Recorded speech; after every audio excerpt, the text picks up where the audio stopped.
Hello, my name is Barbara from Brewster, New York. I was in excruciating pain with a knee and my back.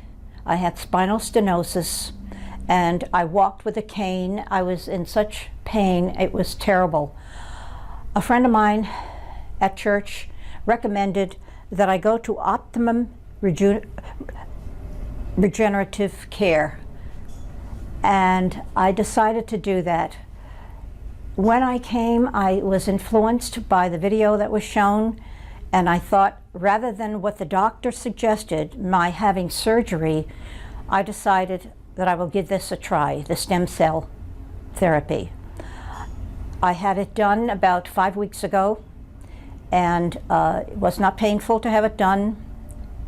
And over the course of these 5 weeks, I can tell you that it is a wonderful, wonderful therapy. I have no pain and I have more energy. I'm getting so much accomplished at home and outside the home, doing things. I've become more active than I have ever been, both with my church and with my family and friends.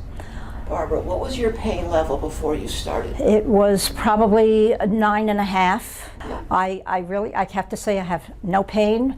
When I wake up in the morning, I'm a little stiff sometimes, but as soon as I start moving around, it goes. And all I can say is, if you're considering having this done, I would highly recommend that you do it. It has been wonderful for me. I am 81 years old. And that's why I want to live as long as Mel Gibson's father.